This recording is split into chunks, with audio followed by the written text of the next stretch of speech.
Welcome to everyone, students, teachers, and anyone who wants to finally unravel the mysteries of Italian grammar and syntax. Today, we'll not only clarify but also provide you with a solid foundation for speaking and writing with confidence, from the first sound to the last comma. It's not just a matter of rules, but of understanding how our language breathes. Imagine you want to build a house.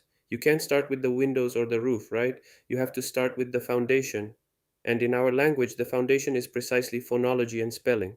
Phonology is the study of sounds, of how words are pronounced. It seems trivial, but thinking about how words sound helps us spell them correctly. Spelling, on the other hand, is the art of writing words correctly, respecting all those small but crucial rules that make all the difference. Take accents, for example. They're not just squiggles over a letter.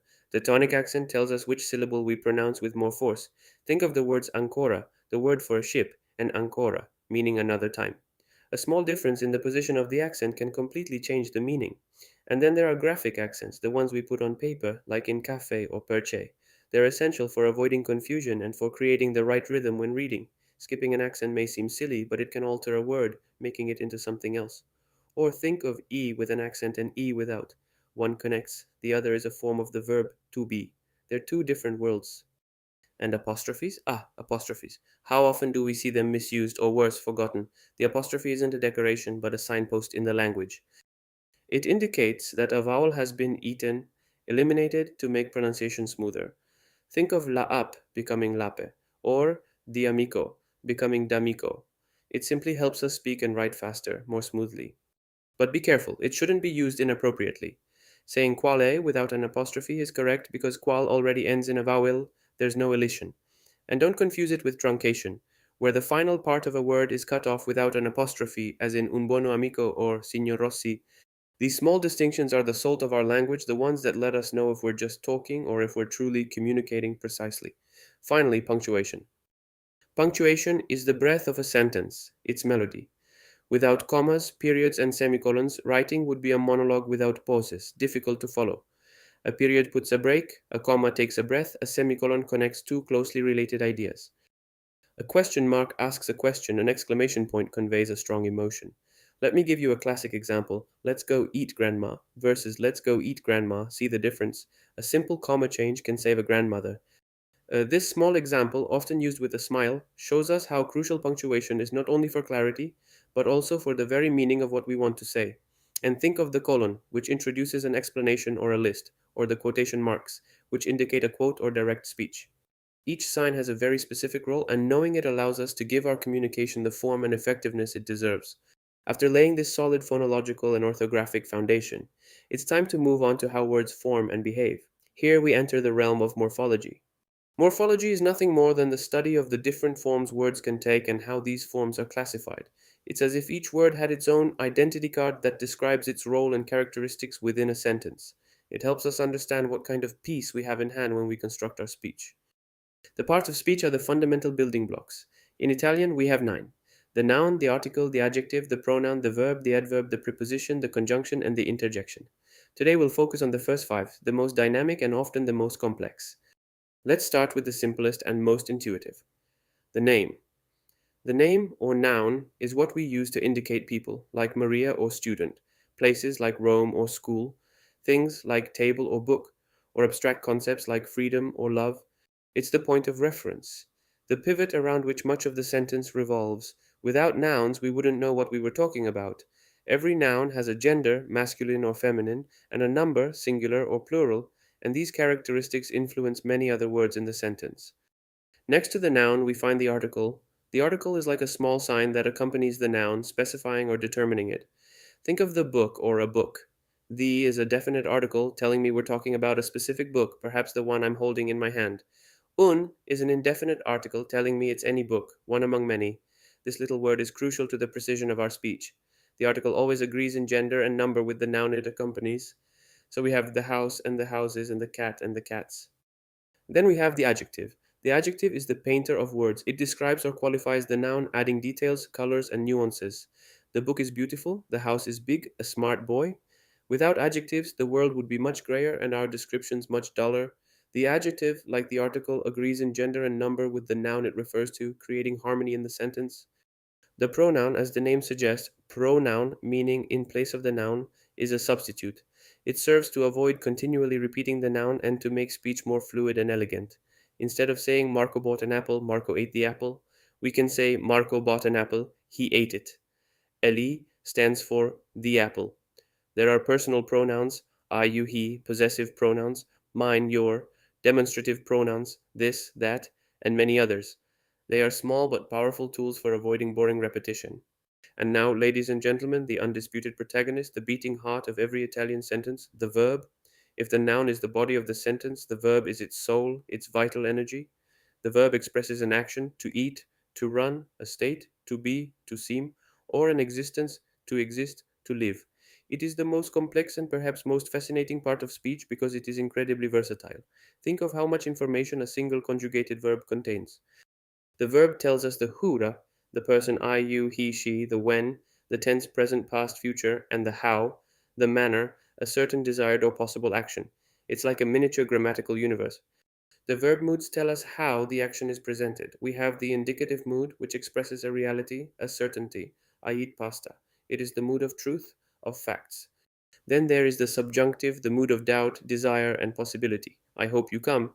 It is the mood of hypotheses and uncertainty, often linked to verbs of opinion, will, or mood. The conditional, on the other hand, expresses an action that would occur under a certain condition. If I had time, I would go to the seaside. It is the mood of conditional possibility, of dreams, of suggestions. And then there's the imperative, the mood of command, of order. Come here. Finally, the indefinite moods, infinitive, participle, gerund, don't give us precise information about who performs the action and are often used to construct more complex sentences or to express actions in a generic way. Each mood has its own specific function, and using them correctly is essential to convey the right message and the right emotional nuance. The verb tenses, on the other hand, tell us when the action occurs. The present, I am reading a book now. The past with all its nuances, the past perfect, I read, the past simple, he read, the imperfect, he was reading, and the past perfect and past simple. Each past tense tells us about the action from a different perspective. And the future, I will read a book tomorrow. The richness of Italian verb tenses allows us to place actions with extraordinary precision on the timeline, making our narrative extremely vivid and detailed. Mastering the verb means mastering much of the Italian language. It's a true superpower. We've built our building blocks with morphology, now it's time to put them together to build walls and rooms. This is where syntax comes in, specifically the logical analysis of simple sentences. Syntax is the study of how words come together to form sentences and how these sentences combine to form texts. It's the geometry of language which helps us understand the relationships between its various elements. Logical analysis is like dismantling a complex mechanism to understand how it works. We identify the function of each piece within the sentence. The simple sentence has a heart, a backbone, the subject, and the predicate. The subject is who or what performs the action expressed by the verb or what is being spoken about. It's the who or what of the sentence. The dog barks. Who barks? The dog. Mary is studying. Who is studying? Mary. The rain is falling. What is falling? The rain. Sometimes the subject isn't expressed but is implied, as in I'm going to the sea, but it's always there, somehow. The predicate is what the subject does or what is said about the subject. There are two main types. The verbal predicate expresses an action performed or undergone by the subject. It is formed by a verb that has its own meaning. The cat sleeps. What does the cat do? It sleeps. The students read. What do the students do? They read. The nominal predicate, it doesn't indicate an action but attributes a quality or state to the subject. It is formed by the verb esser or other copulative verbs such as sembrar or diventar, followed by a noun or adjective. Marco is happy. What is Marco? Happy. Luisa is a doctor. Who is Luisa? A doctor. It's like an identity card assigned to the subject. Once the subject and predicate have been identified, which are the essential core of every sentence, there are all the other elements that add information, detail, and color. These are the complements. Complements are like accessories on a dress or details in a drawing. They aren't strictly necessary for the survival of the sentence, but they enrich it, making it more complete and meaningful. Let's see the main ones. The complement of specification, it answers the question of whom, of what. It indicates to whom or what something belongs or specifies the meaning of the noun. Mario's book, whose book is it? Mario's, the capital of Italy. What is the capital of Italy? It is a complement that defines and limits the meaning of a noun, making it more precise, often introduced by the preposition di. The object complement. It answers the question who or what. It indicates the person or thing that directly receives the action expressed by the verb predicate. I read a book. I read what? A book. Maria greets her friends. Who does she greet? Her friends. It is the element that undergoes the action and is essential for understanding the action of the verb. It is usually not introduced by prepositions unless there are personal pronouns. The complement of term. It answers the question to whom or to what.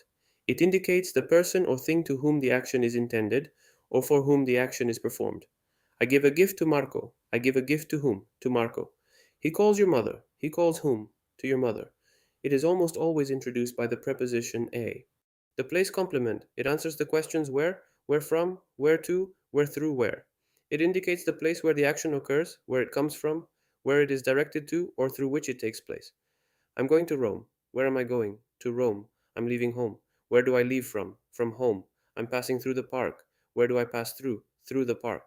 It can be introduced by prepositions such as to, in, from, on, through. The complement of time. Answers. The questions when, for how long, in how much time. It indicates the moment or duration in which the action takes place. See you tomorrow. When are we seeing each other? Tomorrow. I studied for 2 hours. How long? For 2 hours. I'll finish my work in an hour. How long? In an hour. Can be expressed by an adverb of time, a noun, or a prepositional phrase. Understanding these basics, Naitsha, from phonology that teaches us how to make words sound right, to spelling that guides us how to write them correctly with accents and apostrophes, to morphology that reveals the nature of each piece of speech, and finally to syntax that shows us how everything fits together to form a complete meaning, is more than an academic exercise. It's the key to unlocking effective, clear, and unambiguous communication in Italian.